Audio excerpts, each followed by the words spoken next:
very glad to welcome you all after this session of UN Security Council that I had the honor to chair as Russia. And I believe that it was an important session that has become, in my mind, a powerful reminder of the importance of the full implementation of all provisions of the package, Minsk package of agreements. We believe that it is the only foundation for any political solution for this inter-Ukrainian crisis and conflict.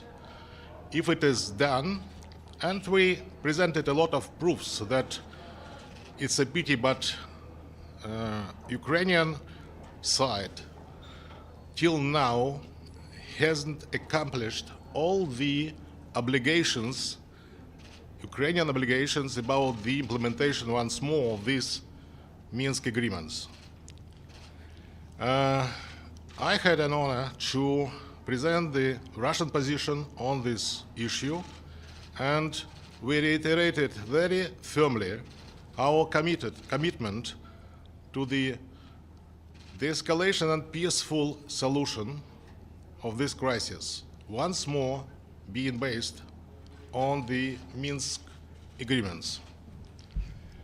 I believe that now we look at our partners in Western capitals to drop and to stop this hysteria about the intentions of Russia in the region.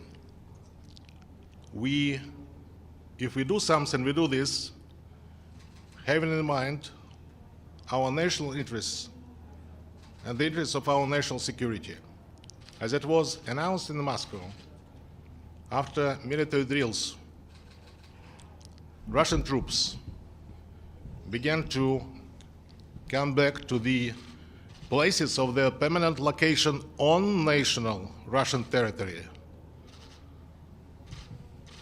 I would welcome some of your questions, but please not. Hello, my name is Ibtisam Azim from the Daily Arabic Al Jadid newspaper. Yes. You talked about guarantees, a letter that you Yes. sent today to the Americans.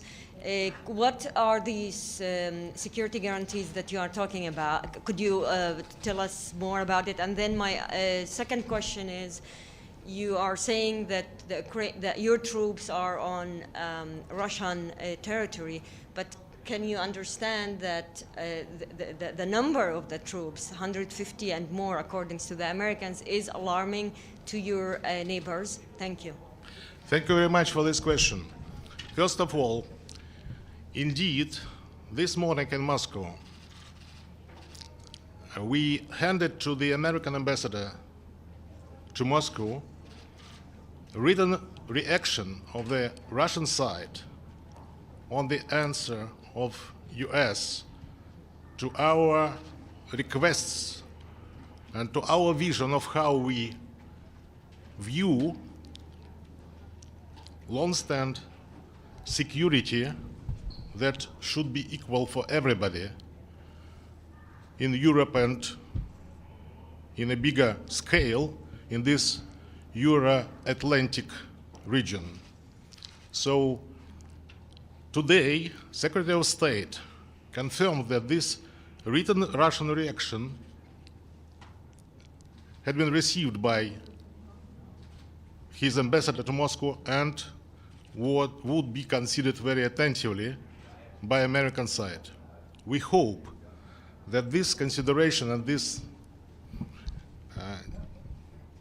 consideration of our written reaction would be very much serious. And once more, what I would like to draw your attention to is that we have a very honest, open position. We do not hide any of our concerns and preoccupations, and at the same time, what we want an equal security for everybody, being based on the very important and known documents that were signed by European leaders.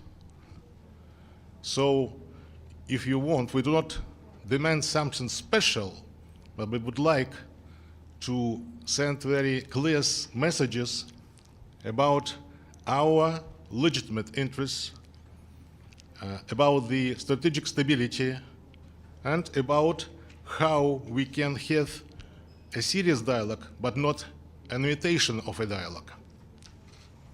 About the Russian troops, once more, we are here in the UN, and we are all quote each and every day the UN Charter. This is our sovereign right to think about our security, national security, and also to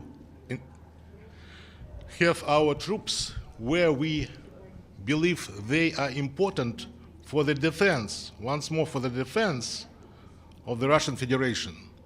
And you know for sure that if there are foreign troops in Europe, they are not Russian. They may be Americans, they may be others, but not Russian. So it's very clear that this strategic stability is something that should be supported by everybody. And in our proposals, we were very much concrete about the ideas that we would like to discuss. We got the answers from NATO and from US, the answers that, globally speaking, do not satisfy our concerns, but at the same time we said that we are ready for serious discussions and serious dialogue. Once more, I repeat, not an imitation of dialogue, especially having in mind that many of ideas that we got from in American responses were initially Russian ideas about trust, about confidence, about channel of communications between military representatives of all sides. Deputy Prime Minister, one question. Today, your mission, Russian mission to the UN, you submitted a document to the Security Council. You say it's the result of your investigation. In the document, you accuse Ukrainian authorities and representatives of militarized formation, in fact, have been exterminating the civilian population of the self-proclaimed People Republic of Donetsk and those. And I want to clarify on the word extermination. Do you think this accusation can ever in future be used as an excuse, a justification for military action against Ukraine? Look, first of all, nobody seeks any excuses for hostile actions. We said we do not have any intention to do this.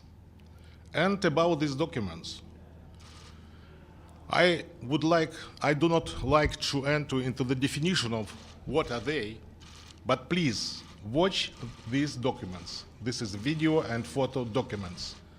But at the same time, as I said today at UN Security Council session, it will be very much tough because the level of cruelty is more than high. Thank you. Thank you very much. There is a proposal that came today from Secretary of State Blinken to have a summit of nations before anything escalates further. And your foreign minister also said there's more time for diplomacy.